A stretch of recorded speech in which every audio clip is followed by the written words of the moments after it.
Welcome, Caroline Malloy, to Coaching in Session. How are you doing today? I'm doing great, Michael. How are you doing? I'm doing well, and I want to thank you so much for coming on. I have you as a former educator, a former fitness coach, and now you are a book coach. In your own words, can you please maybe talk about a little bit about your past experiences and then the work you do now as a book coach? Sure. So I have, like many of us, taken a long road to where I am, and each step has really built on the next. The thing that I've learned the most is that really I just like to talk a lot. And so that thread runs through my entire career. I started as a high school teacher, and then I went and got my PhD in history. So I taught university history and lifelong learning and picked up fitness instruction along the way. I absolutely loved coaching people in the fitness studio, which unfortunately with the pandemic that goes by the wayside as so much does. And in the last few years, I have been working as a historian for a cruise line.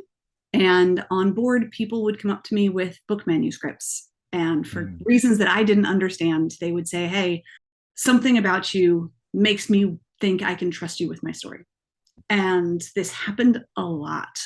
And so as the pandemic hit and so many of us pivoted to something new, I was landlocked and home and realized this was the time to look into for myself the opportunity to help people with their stories. And so over the last few years, I have built up a business working with writers, particularly of nonfiction, narrative nonfiction, memoir, although sometimes a little kind of taken from real life sort of fiction. And I have begun to support writers at all stages of their story, from coming up with their story to trying to get it polished so they can get it published, and really helping them turn their book into something that is real and something that will matter to history. That's what I always say to my clients. Like, my perspective as a historian and an educator is that your book is something that people will read someday and it will make a difference. And so you should write it. Similar to me, I was an educator before I became a mindset coach. And it's always interesting because I always thought, like, oh, I have to be in a classroom and that's my purpose in life. When really my passion was educating, teaching, and it doesn't matter what I taught. So I can teach basketball. I'll be perfectly fine with that. I could teach kindergarten or high school, college. It doesn't necessarily matter the point as long as I'm able to speak, to educate, and to help people gain a better understanding of something that they might be passionate in.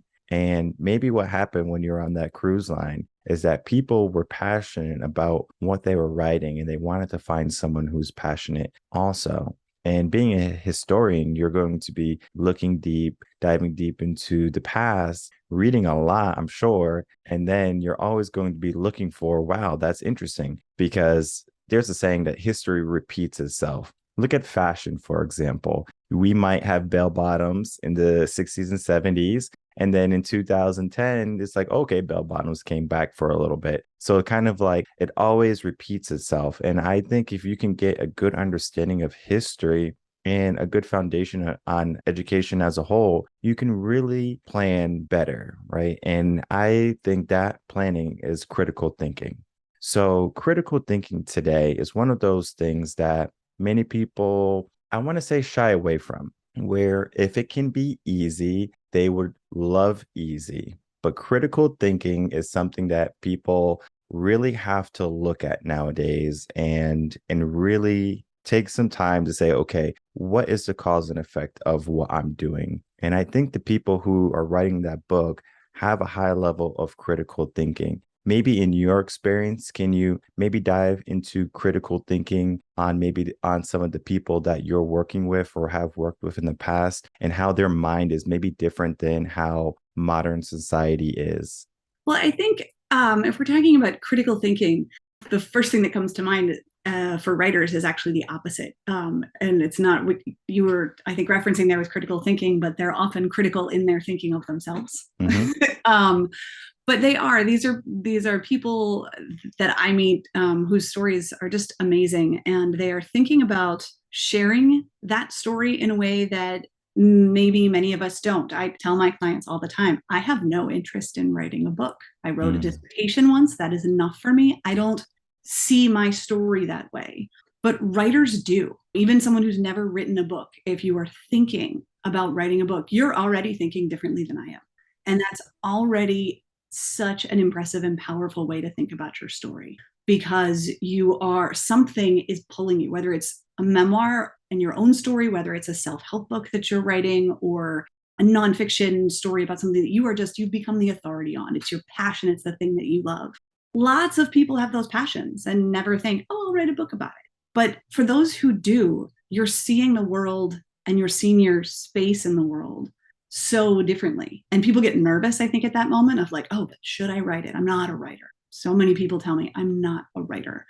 But if I'm already talking to you, you are. You don't wind up talking to a book coach if you're not already somewhere inside recognizing that you're a writer and seeing the world like a writer. Right? You don't find yourself working with a mindfulness coach like yourself unless you're already thinking about like, this is a space I need in my life. Something here is calling me. And so I do think that the writers that I work with are not just seeing the world a little bit differently, but seeing their space in the world differently and coming to terms with the fact that their story matters. My work as a historian, you talked about kind of how history repeats itself.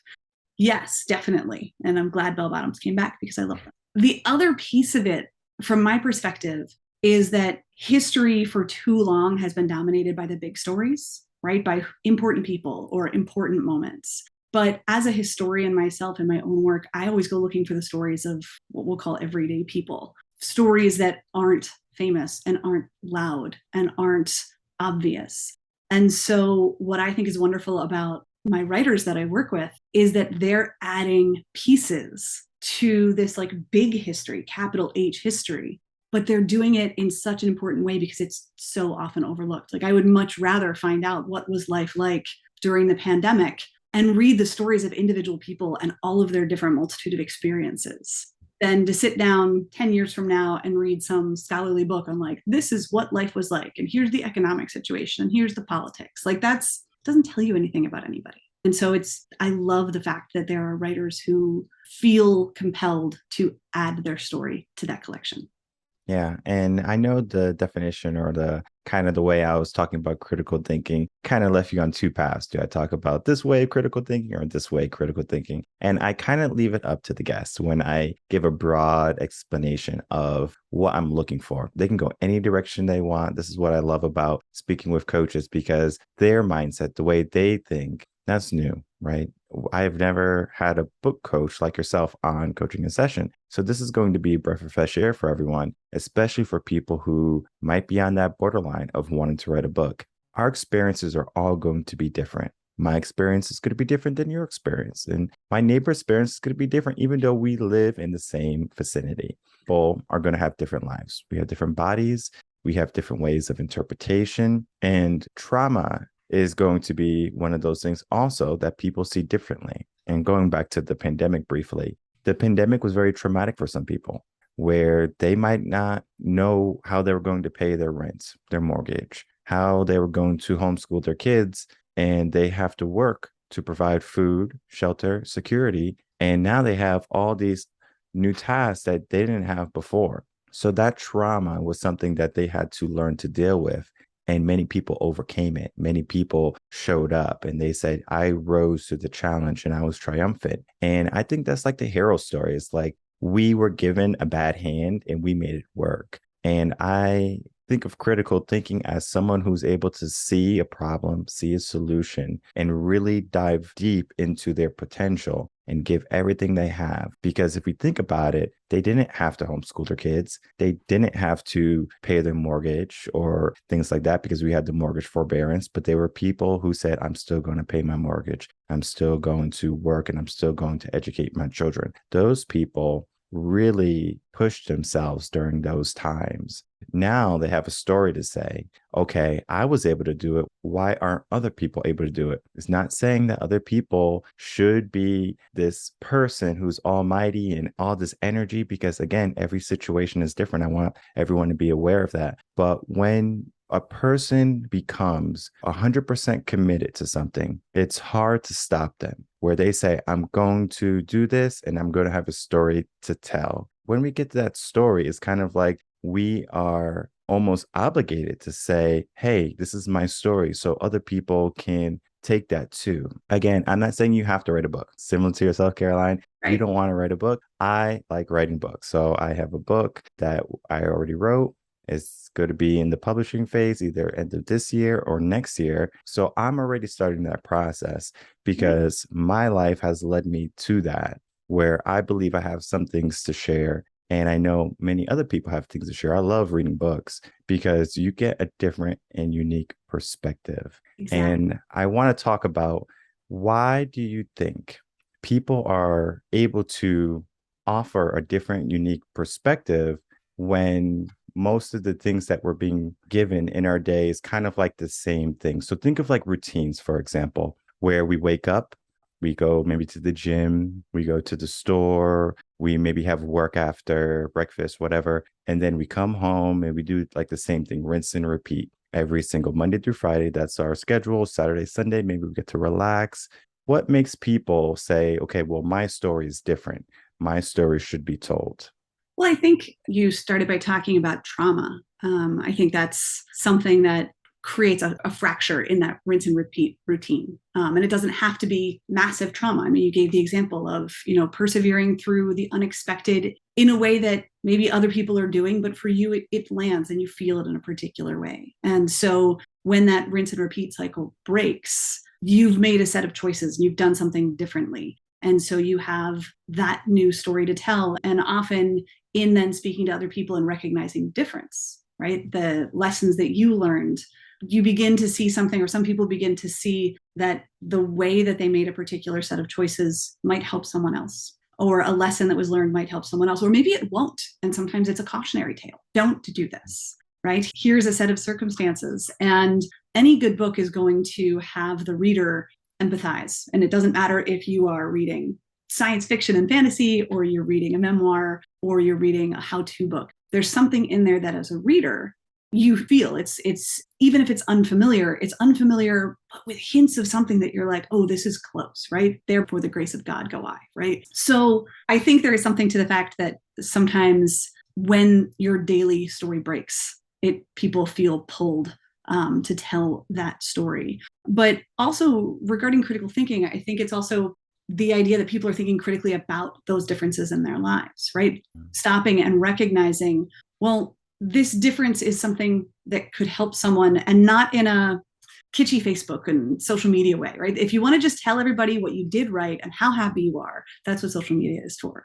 But if you want to dig deep into what matters and where maybe the wrong choice was made, or where something was learned the hard way, or where a challenge was overcome in a way unexpected, well, you're not going to throw that out on social media because we all want to look shiny and happy. But you are maybe going to write it down and work with that and battle through it. And as a coach, that's a lot of what I do with writers, particularly memoir writers, who are feeling like something changed in their life, something unhooked at some point, and the story that they have lived with from that moment, positive or negative or everything in between, they need to get that out there. And so we work together to identify what about it a reader will empathize with. What is the universal thing that you went through? If you kind of step back from yourself and say, all right, this was the actual details of the event. And a lot of writers come to me and say, these are the details. This is what happened. And I say, yeah, but things happen to me all the time. Things happen, like you said, Michael, things happen to my neighbor all the time. They don't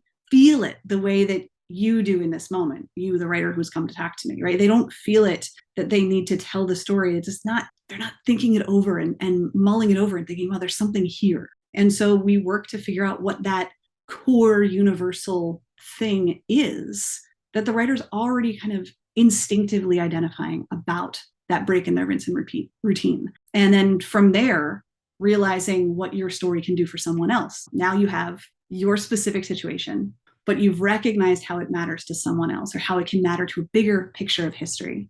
And now you can write towards that goal. And in some ways, it can be a real liberating lift. It no longer has to be, that daily sequence like you were talking about. I get up, I go to the gym, I have breakfast, I do this, and then something happens.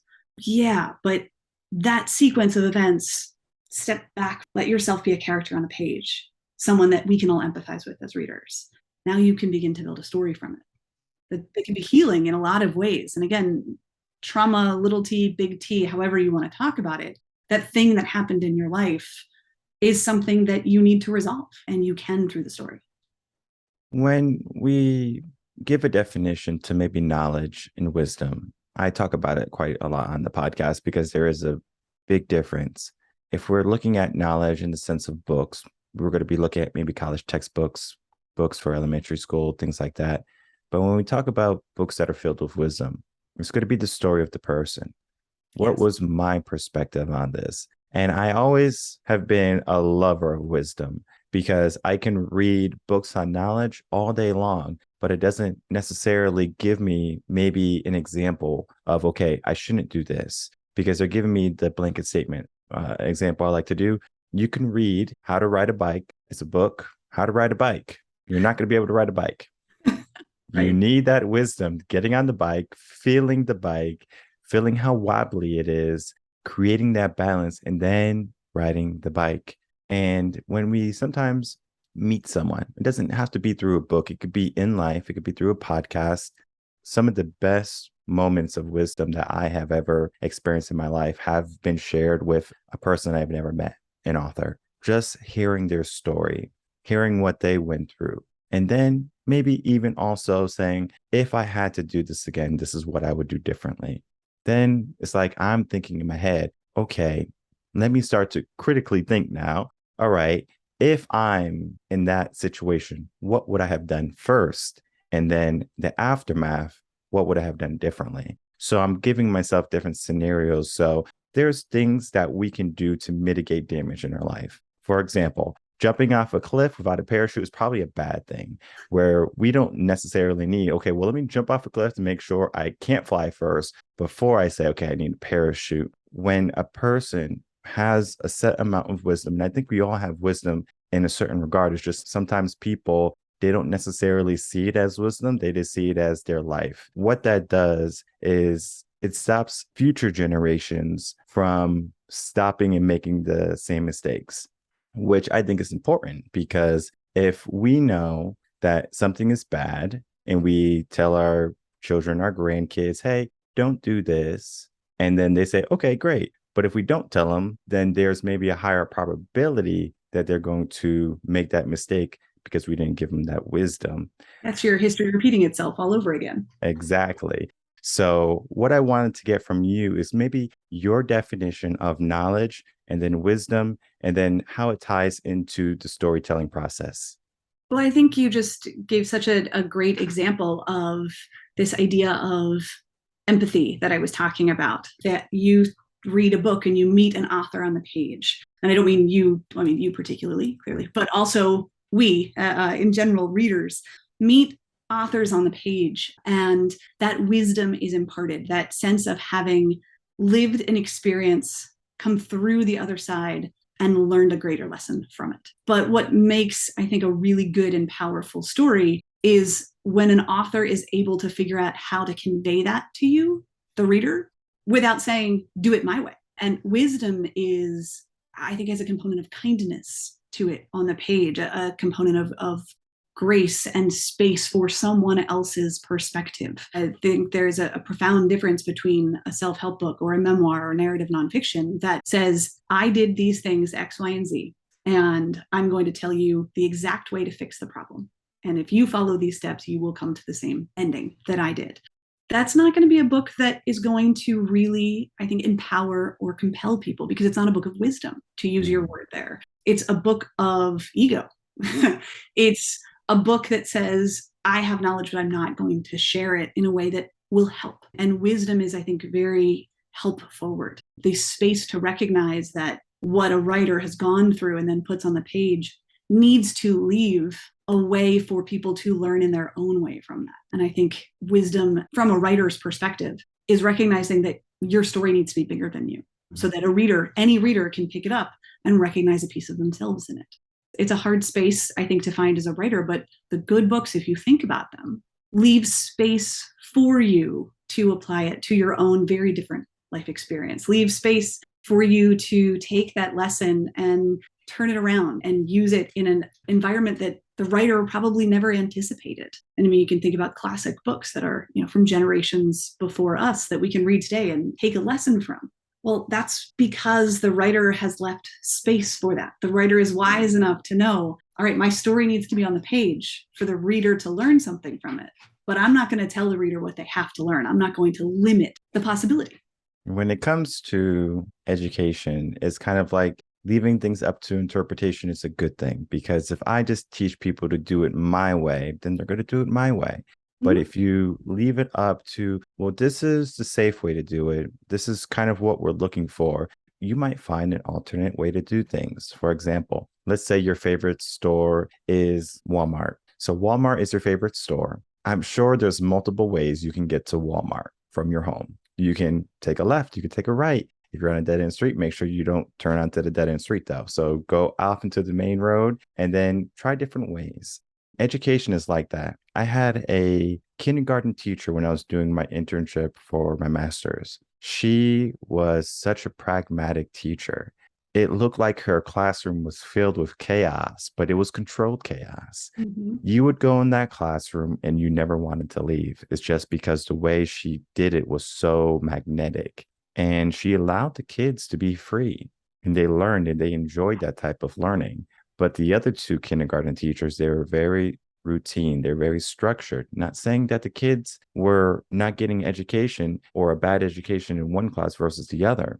What I'm saying is there's a difference into how they were thinking. So they still got their education, they still did the curriculum, but now we have a room full of pragmatic learners, which now they're going to see things of, okay, well, if I do this, what happens? Versus, oh, this is the right way. It's a big difference. And I was always interested in becoming that type of teacher, being pragmatic. Now, of course, you have to have rules and expectations just to make sure you have structure in your classroom. But when you can figure out that there's multiple ways to get to a solution, why not teach that? And it kind of leads me into the idea of we sometimes might see something as crazy. For example, going to the moon.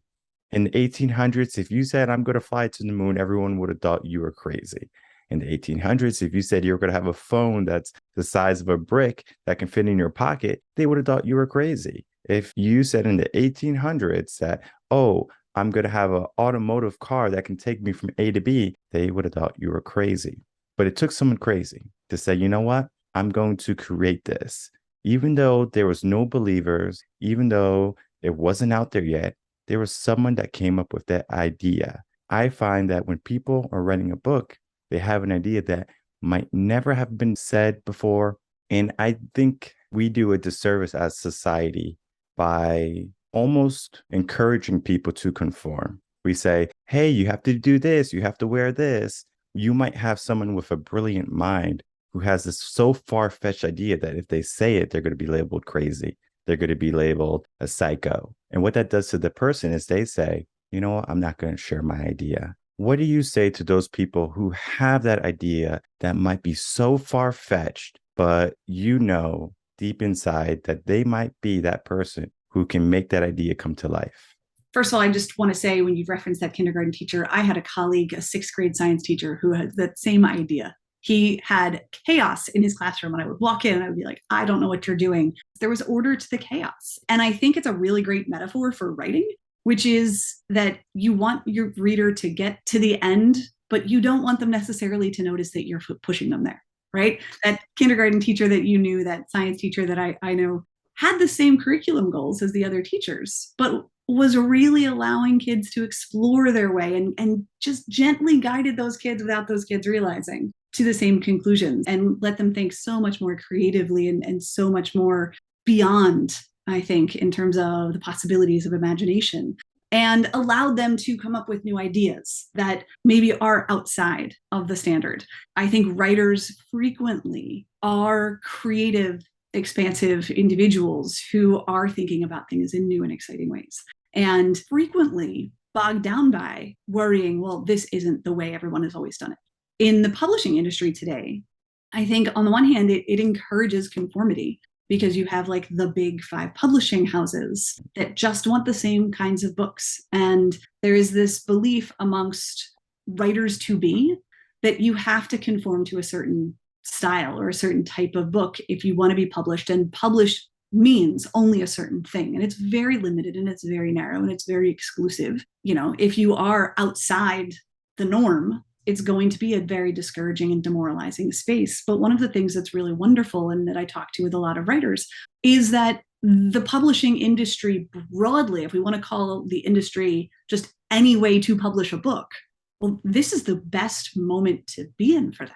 This is the best moment to have that idea that you think is different or unusual and to write it, because there are so many opportunities to share that story today. I mean, you talked about in 1800, you couldn't think of flying to the moon, or you couldn't imagine having a telephone, let alone one in your pocket in the 1800s. I mean, first of all, books are, probably not something that a lot of people have. I have a shelf full of them. This would have been very unusual in the 1800s for me to have so many books, perhaps. Back then, there's only one way to publish.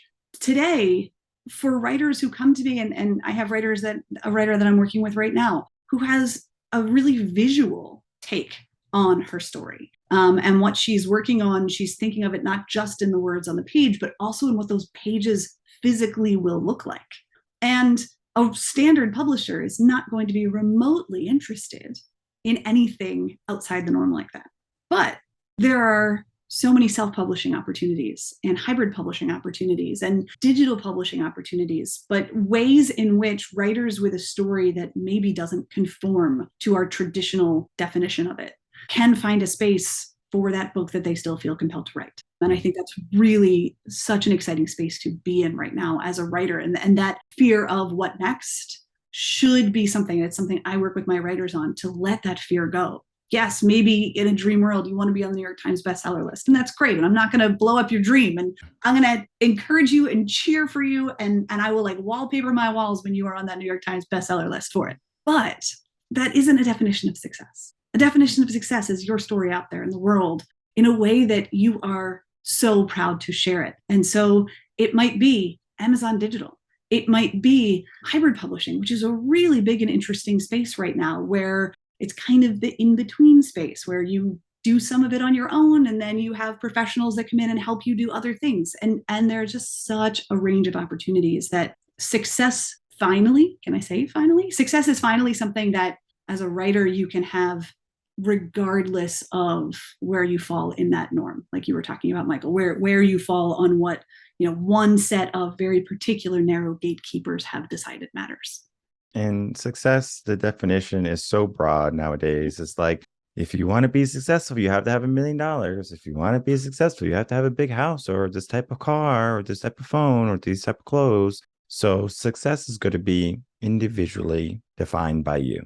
So if the success for you is being able to wake up, go to work, provide for your family, come home and have a loving and caring family, and that's success for you, you might not have a car. You might not have a vacation every year, but you are still happy. You still have people who love you, and that's success for you. Don't let anyone take that away, because what success is for you is only for you. The world has a blanket statement of what success looks like, but when we really get down to the nitty and gritty, you define what success is for you. And it's going to be different. Success for me is different. And I don't want you to have my definition of success, because if you look at my definition, it's like, okay, I'm going to go get Michael's definition of success. You're going to find that maybe down the road that you're not happy. I spoke with many people. I worked with many people who have this idea of what success is. And they say, I'll be happy when my book is the New York Times bestseller. Okay. When it happens, are you any happier? No, I'm not. So it's kind of like, what was success then, right? Where do you define happiness? I tell people typically that it's not so much about the destination, it's about the journey. It's about the experience. It's about the story.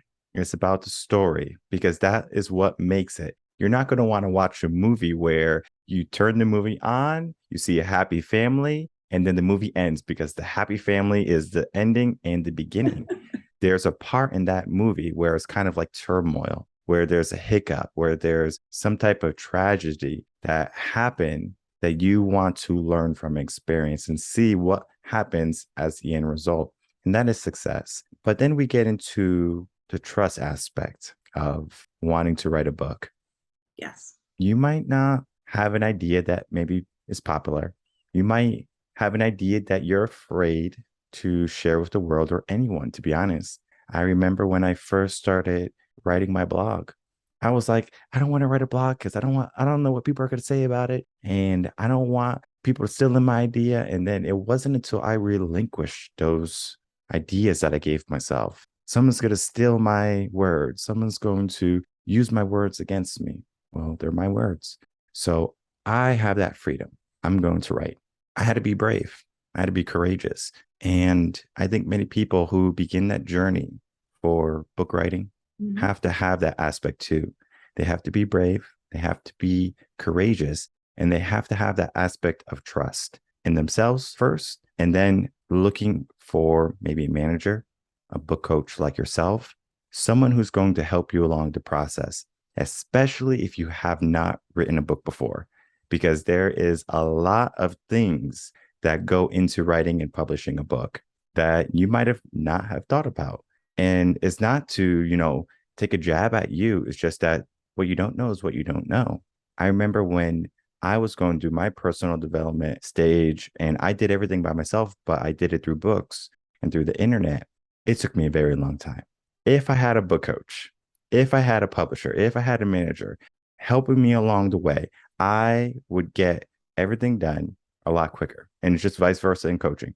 The Yeah. same thing. You can get things done quicker. So if you're at a standstill in your book, if you are thinking about writing a book and you need a little bit of courage, a little push, then yes, a book coach is going to be there to support you. And I think we shy away from support.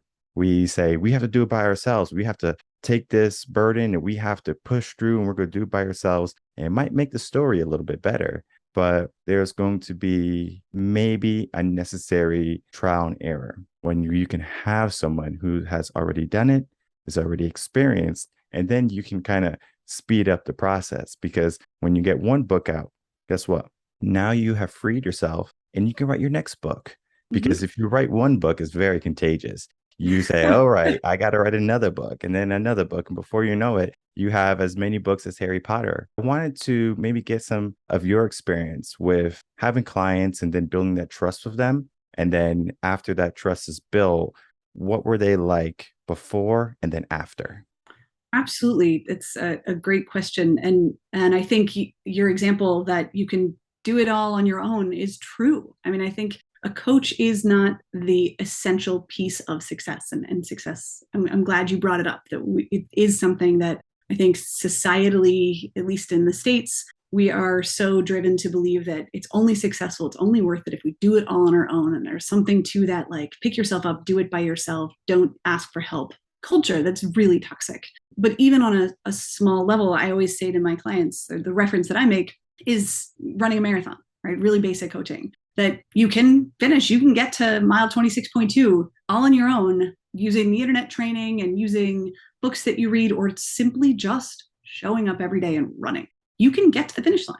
But if you maybe want to get there better or you want to get there with less pain and less stress fractures and plantar fasciitis, maybe you go to a coach and that coach is not going to guarantee that you're going to win the marathon. But the coach is going to say, hey, I know that if you do these exercises this week, it's going to help you reduce your injury. And I know that if you run these number of miles and I'm going to be there and I'm going to cheer you on, that you'll feel stronger by the time you get to race day. And what I do as a coach for writers is, I think, really a similar thing, which is that writers have a goal, write the book.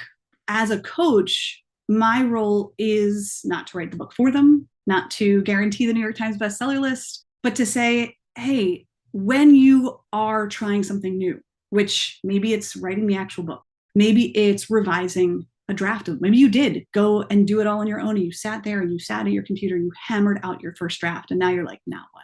And you come to me. My job as your coach is to help you do what you need for your success. And you asked about trust. And one of the ways that I try to build trust with my writers is to focus from the very first time that we meet on what their definition of success is. I say, and this is very true, that my job is that when you are writing and you are eyeballs deep in that chapter and you can't come up for air and you've just dragging yourself to put the next words on the page, You can trust that I'm there cheering you on, remembering what you told me, what you know is important about this story. I'm the person who's going to keep track of those goals for you. I'm going to be the person who knows what matters to you about this story, who knows how you've defined success. So that when you are bogged down on those pages and you can't remember, or when you go online and you read some blog that says success now has to be this, then you come back to me and I say, yeah, that's great for them. But remember that conversation that we had? And I'm going to remind you of your hopes and your dreams for your story. I'm going to always make those my first priority because there's going to be days when your own life gets in your way. That, I think, is how I try to foster trust with writers, by always being the person that remembers who they are in their story, because that is so easily lost when you're writing, when you feel hopeless, when you feel imposter syndrome. A coach is there to just say, okay, you can feel that way, but let me give you a tip to get past that. Or, you know what, sometimes you're having that day. That's okay. Take a rest day, right? Using that sports metaphor. You're feeling a little injured emotionally. You're feeling that, the words aren't just flowing. There's something's a glitch. It's no different than when a runner goes to a coach and says, hey, my 5 mile run this week, just, it hurt. It didn't work. And the coach is going to say, all right, so let's slow down. Let's figure out why. And the coach isn't going to derail you from your goals, but they're going to come up with new strategies for when you get stuck. And that's what I do for writers, is help them with strategies to get unstuck. But always my number one goal is to remember what your number one goal is as a writer. I know in talking to writers, I mean, it's something that they know they can trust me with, is, their story is their story, but I'm always going to remember the goal of why they are doing the hard work. Michael, you know yourself, having written your book, like, it's hard work. And sometimes you think, like, is it worth it? And my very first meeting with every client is to figure out why it's worth it for you. What do you want out of this? And everything we do from that day forward is towards that goal. One of the things that I like to say is that you only need one person to believe in yourself, and that is you. Mm-hmm. Now, if you have another person as the backup or as your biggest cheerleader, it's a little easier, especially in those moments where you start doubting yourself. You said imposter syndrome, all of those negativities, limiting beliefs that start to really weigh heavy on you. Sometimes it can make you quit. Sometimes it can make you run away. But if you have someone right there that's holding you accountable and really giving you that push to help you get to your goals and to your dreams, that's an asset in your corner, because there's not many people who want to see you successful. As much as I hate to say that, people only care about themselves typically. If you go out to the store, most likely people are not going to say, hey, are you feeling good? Can I pay your grocery bill? How's your bank account? Do you need a refill anywhere? No, they don't do that. Everyone has their own life. Everyone has their own problems. Everyone's looking for their own solutions. So we put a lot of trust in ourselves. We give ourselves a lot of responsibility. And sometimes it can be a lot, that burden. And when you have a coach, that coach can take away some of that burden. They can give you that encouragement. They can give you that push that, again, you might not necessarily need, but they're going to know when you need it. So when they see that you're detracting a little bit, you're not writing what you're supposed to write for the week or the month or however you have it structured, they say, hey, what's really going on? And then we can dive deep, because it's not so much of, hey, we need to get this book done by this deadline. You say we need to get this book done by this deadline. We will go at your pace. We will see where you are today, and we'll do the utmost we can that day. I think taking things a day at a time is important, and it's really going to create a foundation of a healthy body and a healthy mind, because you're not forcing yourself and you're not detracting from other areas like your family or your career. You're still writing your book, but you're not sacrificing yourself. Going back to like the runner analogy, if you're running 5 miles and you're getting hurt, forcing yourself, and then you get hurt somewhere, and then now you're getting ready for the marathon or for the track meet, and you can't even run because you injured yourself. So sometimes looking at the whole picture, and it's difficult sometimes. That's why having a coach even behind you will be able to see all your blind spots and will set you up for success. So if I can from you, Caroline, please share any last words. It could be about what I just said, about anything that you wanted to talk about today. The floor is yours for your last words. After that, please share how people can find you. Thanks, Michael. Yeah, I think what you were saying about setting goals is so important. The number of writers who come to me, and like I said, the first conversation we have is, what is your success? What are your goals? What do you want for your book and for you out of this? And they say, well, I want to be published by this date, or I want to have a book that does this. And it's really rooted in like some external definition of success. And to a person, I will say, well, that's great, but I'm not going to be able to help with that. That's probably not a good way to go about doing this. And I can think of a couple writers who had arbitrary days. I need my book done by this point. And I would say, okay, but let's talk about the real thing that matters about your story, which isn't being published by that date. The real thing that matters about your story is the thing that is driving you to write it. What about your life will be different and successful because this book is finally on the page and no longer living in your head, is finally published in whatever form you decide is going to be the successful form of published for you, instead of living inside you. I think having the space to take that breath is so important for writers, to step away from that kind of rat race of publishing and goals and deadlines. It's not that we don't have deadlines when I work with writers. I mean, we work on a certain number of pages every couple of weeks and every month, and we trade them back and forth. But like you said, if you don't get to those pages, I'm here to talk about why you didn't, and what's the block and what's the challenge, because your writing should bring you joy. And if it's no longer bringing you joy, what's holding it back? What's holding you back? And so as a coach, being there to always be the number one cheerleader, not just of the book on the page, the story on the page, but also all of the emotional everyday life that goes into the space to write it, to find the space, whether you've got kids and you're trying to write it amidst their school schedules, or whether you have your full-time work or whatever else it is. There's so many pieces of your life that go into finding the space and finding the peace with yourself to write the story. And as a coach, I really do see my job as to be there when the everyday life gets you back and holds you back. That running injury thing is a really great example. I mean, I can say in my own personal experience, I haven't run a marathon in a decade, because the last time I did, I ran it all on my own and I got a stress fracture and I was so incredibly injured that I've never been able to run another marathon. And if I had had a coach who recognized the stress fracture, I'd still be running marathons. And so a coach can be helpful when you least expect it. I love the fact that I get to work with people who are optimistic and inspired on a daily basis. As a book coach, like I said at the beginning of our conversation, this came to me because people were bringing me stories and saying, I think I can trust you with my story. And I do not lose sight of the incredible honor that is, that people trust me to tell a story that maybe they haven't told anyone else before.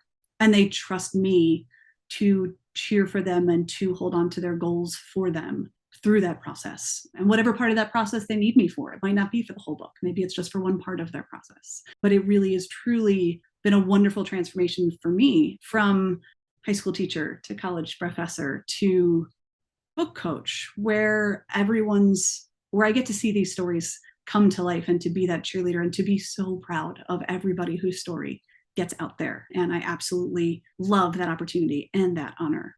People can find me at my website is The Right Malloy, and it's a pun. Because who doesn't love a good book pun? WRITE, therightmalloy.com. And I'm on social media with that handle at The Right Malloy.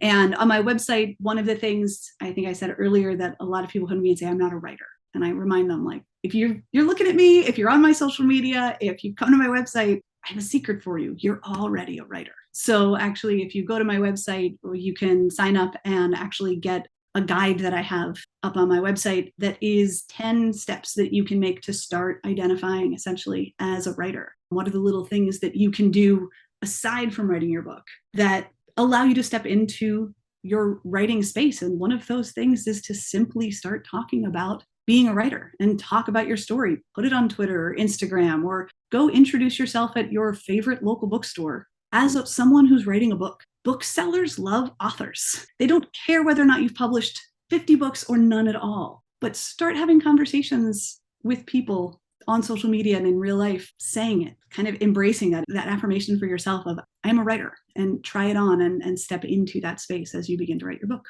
Thank you, Michael, for giving me the time to talk today. Of course. So I will have all your information in the description box below so people can easily find you. If you have a book, if you have an idea that you would like to turn into a book, or just to maybe find someone that you can trust with maybe some of your deepest, darkest secrets. I think Caroline is going to be a wonderful person to share and open up to because it takes a lot to really find someone and say, you know what, I'm going to trust you with my idea because we live in a world where you could tell someone in your family, maybe a best friend, where you have this idea and they say that's a silly idea and it brings you down and you're like, well, yeah, I guess they're right, but maybe they're not right. When it comes to limiting beliefs, those limiting beliefs that other people give you are not yours. You need to make sure that if someone says no to you or that something is silly or something is dumb or stupid, you find someone who's going to say, you know what, I love that idea. And then you run with it. When you find that person and you build that trust with them, they're also going to be the same person to say, you know what, maybe we should go in this direction. Maybe we should detract from that because they have your best intention at heart. Just from speaking with Caroline today, I can tell that all the people she has worked with, all the people she has met, all the people who have came up to her with their books and manuscripts saying, hey, can you read this and can you give me some input? She has gave them the utmost care because when we're putting our emotions on a page, it's for the world to see. And we all have a story to tell.